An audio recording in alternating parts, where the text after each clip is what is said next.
All right. Here we are, Jack Productions. Productions. Here, Back for a second talkthrough. Can you believe it?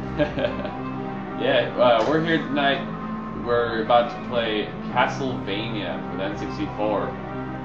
Alright, here we are, coming up on a spooky night. There are bats flying through the air, and we fly in on the Castle of Dracula. Castle of Dracula. Oh, where's the red moon? There it is. Oh, there it is. Can't have. I mean, why is the moon red? I mean, it's got to be blood Dracula. It's you know, evil. that's that. You know, Transylvania. On the night of the red moon, Dracula rises from the grave and will bite your brain. And then the violin person. Yeah. So you know, we might actually have to just put this violin part on. I like this music right here. Yeah. Just fantastic. Yeah, I haven't played this game since, probably since the year it came out back in '99, and I didn't play very much of it at all. Well, then we might as well get started. Yeah, Kevin's gonna be taking the helm on this one, like I was mainly playing on Star Fox.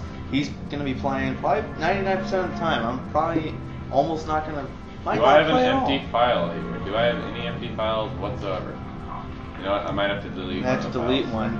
And not copy, damn it. Good one. Yep, this is a used cartridge, of course. I'm not a spaz.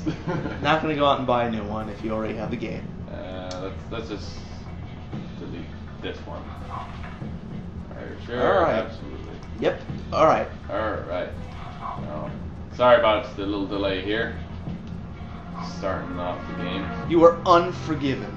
I'm sorry, everyone. Jeez. Alright, we're just gonna start normal.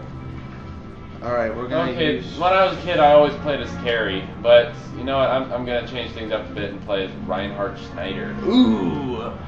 Carrie was always my favorite. Jumps higher, shoots faster. She could do homing energy balls. Basically, ooh, the Necronomicon. Aha, yes, that's nice. Evil Dead reference. Oh, Transylvania in the mid-19th century. That's not good. No, it's not. Oh. Who can pronounce that? I can't. Even though I just said it. Yeah. You didn't need to tell all those YouTubers at home. No, you don't. No, absolutely not. Alright, well, it's apparently a time of peace and plenty. Which is exactly the opposite of this game. Yeah. Alright. Deep in his castle. Oh, Dracula's stirring from a century before sleep. Oh, he just woke up. It's bound to happen sometime.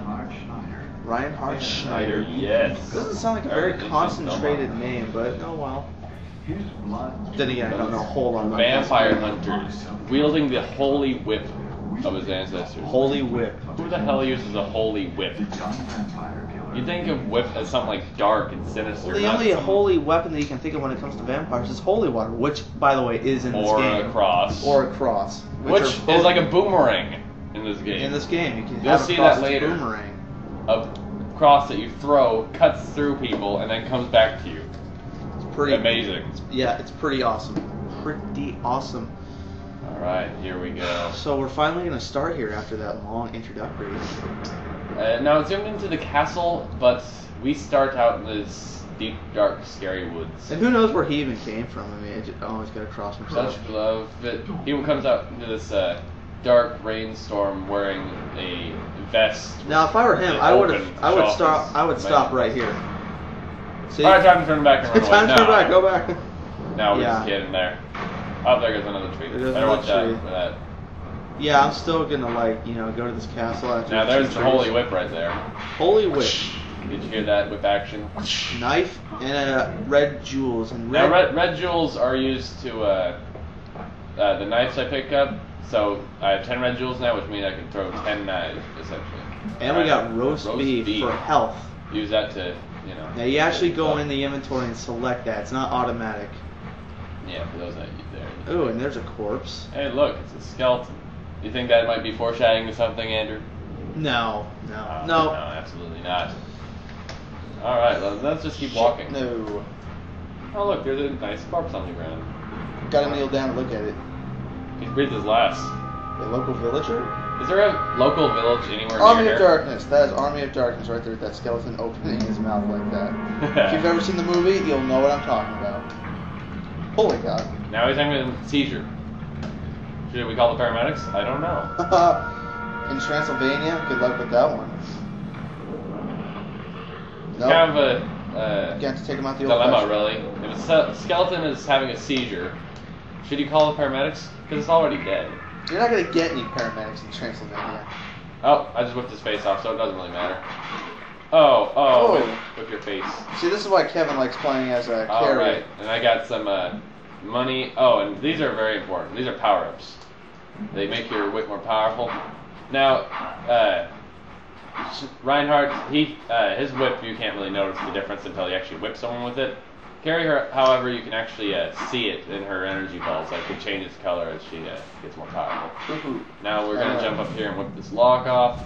And what do you think is going to be behind this door? Oh, let's find out. It's indeed what you just thought of. Sweet Jesus. King Kong in skeletal form with a club. And he's got a third eye on his forehead. Or a mark. I always thought that was a mark. No, I'm pretty sure it's a third eye socket. So it's a Alright, now let's run after him. And whip. We have to whip out his rib cage. That's obviously, where his heart man. That's... Oh, and he spawns He's minions. got his goonies running after us. Yeah, he spawns minions when he slams on the ground with his club. Summoning them from the depths of hell. Now let's whip on him. Tink, tink. Alright, let's get out of here before he runs us over again. I mean, you figure skeletons don't even have nerves, like, you're whipping them, and especially with the big guy. It's like, I don't feel anything, but, you know, apparently he does. Because you'll be able to kill him. Ooh, that was a close one. Oh, 2 upgrades in a row. Now that is lucky. However, once you get 2 upgrades, it's really not important, so I can't even pick that one up. I'm maxed out on whipping power. Such a shame. Such a shame. Ooh, I think that's a 500 sack of gold right there. Oh yeah, 500 yes. gold pieces. Now gold, you're able. Are you able to buy stuff with the gold? Absolutely, not quite at this point in the game, but not at this point. No. Later on, you'll be able to buy plenty of stuff. You can buy food and not water, so money, but food and. So money isn't pointless in this game. There are some games out there where you collect like money, but it just counts as points on a level. But you know, especially in the Nintendo 64 era, they don't really do too many stuff like that. Too much stuff like that, I should say. Me and my English. Alright. Now this is what I remember. I remember the daytime. Alright, baseball slide to this white crystal here. Now white crystals are used to save your progress through the game. Save point, yes. Alright. Oh, yes. That's good. Alright, now we have some downtime here, so I guess I can explain the buttons if, you know, you're not going to be able to figure them out. C right is used to pick up objects and use switches and stuff like that. Z is to do your slide here or to crouch if you're just sitting there. D to use your main attack, either your whip or if you carry your energy blasts. Left on the C-pad uses your sword, your secondary attack. Now down on the C-pad is to throw your items that you pick up. Now this is a sun card. It can be used to, if it's nighttime, you throw out a sun card and it instantly turns to day, which is pretty important because some doors only open up during the daytime. However, if you use too many of them, I believe it's around 4 or more, then it actually turns against you because if you use too many, then Dracula will become too powerful and by the end you'll get the bad ending, no matter what you do. It's all about time in these Castlevania games. Yep. So it's really I'm gonna be there are gonna be some boring parts we might speed up through. We're just probably gonna be sitting at a door and waiting for dawn to break. Now while I was giving that long speech, I actually picked up another moon card, which is essentially a sun card, except guess what? It turns it to night, not to day. As you can plainly, self-explanatory. Alright, I'm just gonna jump over here.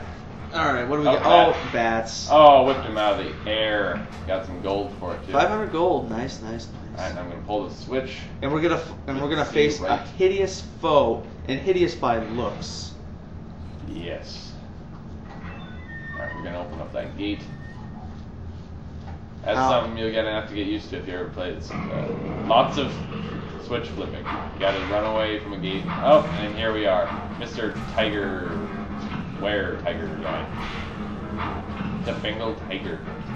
He just punched me, but his fist went right through me. And he is down, and you know what? We are going to have to call that a video. Oh, yeah. Alright. Alright. This is Jack Productions. And this is Andrew Moon and Kevin Boris on our second talk through of Castlevania 64, and we will see you next time. Alright. See you later.